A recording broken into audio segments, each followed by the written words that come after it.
नैन खुलेंगे, करो ध्यान साधना।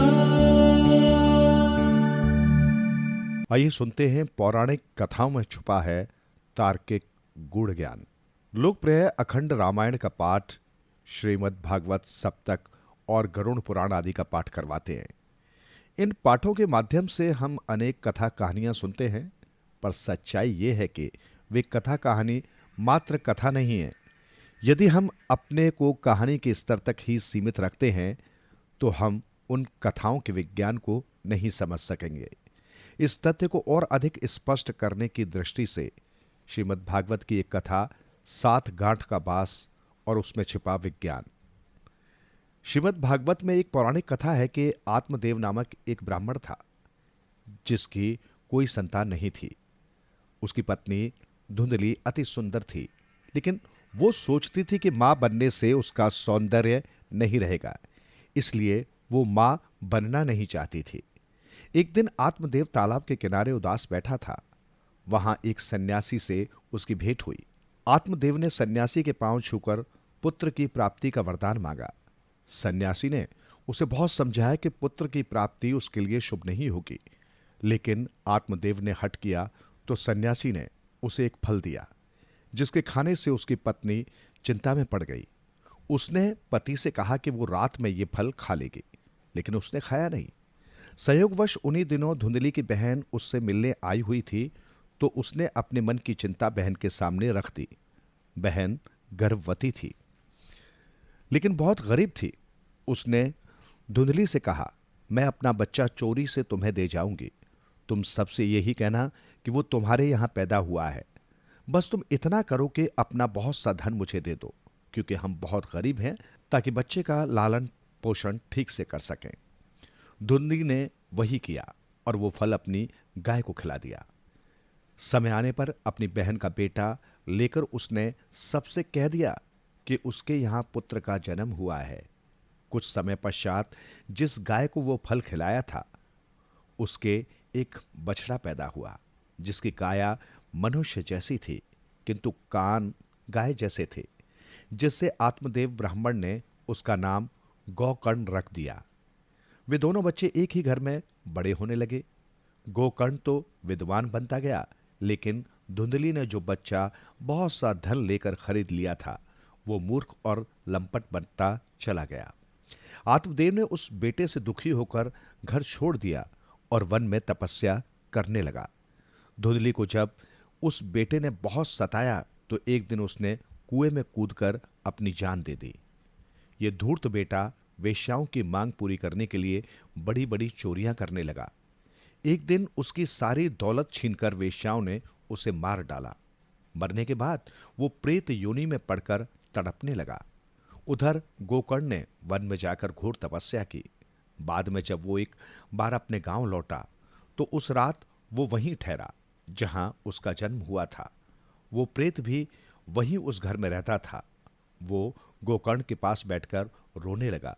गोकर्ण को उस पर दया आ गई, इसलिए सुबह होने पर उसने 7 दिन का व्रत लिया कि वो प्रतिदिन श्रीमद् भागवत का पाठ करेगा, और उसने प्रेत से कहा कि वो हर रोज एक कोने में बैठकर उसे ध्यान से सुने। इससे उसकी मुक्ति हो जाएगी और वो प्रेत योनि से छूट जाएगा। गांव के लोग भी गोकर्ण के घर प्रतिदिन आते और कथा सुनते। वहीं घर के आंगन में एक बांस गड़ा हुआ था, जिसकी 7 गांठें थी। प्रेत तो वायु रूप होता है, इसलिए वो बांस के एक छिद्र में से घुसकर बांस में बैठ जाता और प्रतिदिन गोकर्ण की व्याख्या सुनता। कथा समाप्त होने पर पहले दिन एक विचित्र घटना हुई, जो सब गांव वालों ने भी देखी। प्रवचन समाप्त होते ही बांस की एक गांठ फट गई, दूसरे दिन दूसरी गांठ फट गई, और इस तरह 7 दिन में 7 गांठें फट गई। ये बात केवल गोकर्ण ही जानता था। 7वें दिन उसकी प्रेत योनि से मुक्ति हो गई। गाथा विज्ञान।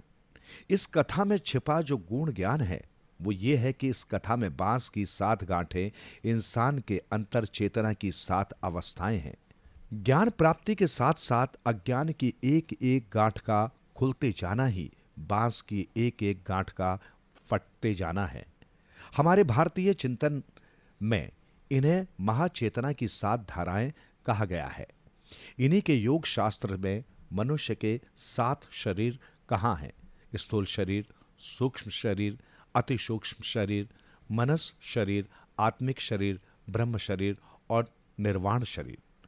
यही मनुष्य की 7 मूर्छित शक्तियां हैं, जिन्हें चेतन यंत्र से क्रियाशील करना होता है, संकल्पशील करना होता है व संवेदनशील करना होता है। इस पौराणिक गाथा का उद्देश्य मनुष्य को अज्ञान की प्रेत योनि से मुक्त कराना है। यहां मन में एक प्रश्न उठ सकता है कि मात्र कथा सुनने से किसी प्राणी की प्रेत योनि से मुक्ति कैसे हो सकती है? इसके पीछे जो विज्ञान है वो ध्वनि और श्रवण शक्ति पर आधारित है। संस्कृत मूल रूप में श्रवण भाषा ही थी, इसलिए इसे श्रुति कहा जाता था। इस भाषा के शुद्ध उच्चारण को केवल सुन लेने से ही प्राणी पर आंतरिक प्रभाव पड़ता है। बस इसी विज्ञान के आधार पर उस दुष्ट प्रेत आत्मा ने मुक्ति पाई। इन 7 परतों वाली चेतना को सप्तवाणी कहते हैं। यदि हम इस चिंतन की गहराई में और उतर जाएं, तो देख सकते हैं कि हमारा प्राचीन चिंतन एक एक चेतना की 7 परतें मानता है, जिसे एक सप्तक कहा जाता है। और ये सप्तक अपनी 7 परतों को लिए हुए 49 तत्व बनाता है, जिनका 50वां तत्व महाचेतना है। उसे जोड़कर पूरे ब्रह्मांड को 50 तत्वीय ब्रह्मांड का नाम दिया गया है। इस प्रकार ये 7 गांठों वाले बांस की कथा अपने में पूरे ब्रह्मांड के विज्ञान को समाये हुए है। पुराण में एक और कहानी कही जाती है कि शुभ और निशुभ 2 भाई थे, जो मृत्यु पर विजय पाना चाहते थे। उन्होंने देवताओं की आराधना की। देवताओं ने उन्हें वर मांगने के लिए कहा। उन्होंने वर मांगा कि वे मृत्यु को प्राप्त न हो। तब देवताओं ने कहा, आत्मा कभी मरती नहीं, इसलिए यह वरदान तो आपको मिल चुका है। किंतु ऐसा कोई वरदान देना देवताओं के बस में नहीं था। ये जानने के पश्चात शुभ और निशुभ ने देवताओं से कहा, फिर हमें ये वरदान दीजिए कि किसी पुरुष शक्ति के हाथ से हमारी मृत्यु न हो, वो चाहे मनुष्य हो, देवता हो, राक्षस हो या पशु पक्षी हो। उन्हें यह वरदान मिल गया। इसके पश्चात उन्होंने पृथ्वीवासियों पर इतने अत्याचार किए कि समाज की व्यवस्था ही चरमरा गई। ये देख देवताओं ने स्त्री शक्ति को अर्थात मां के रूप में दुर्गा को जागृत अवतरित किया, जिनके हाथों शुंभ और निशुंभ का अंत संभव हो सका। भारतीय चिंतन के अनुसार ईश्वर अर्ध नारीश्वर है। उसका आधा भाग पुरुष होता है और आधा नारी। आधुनिक विज्ञान के अनुसार भी मनुष्य के मस्तिष्क का बायां भाग पुरुष और दाहिना भाग नारी शक्ति की ओर संकेत करता है। इन दोनों को जागृत और संतुलित करके देवताओं ने समाज को व्यवस्थित किया है। यही इस कथा का गूढ़ रहस्य है।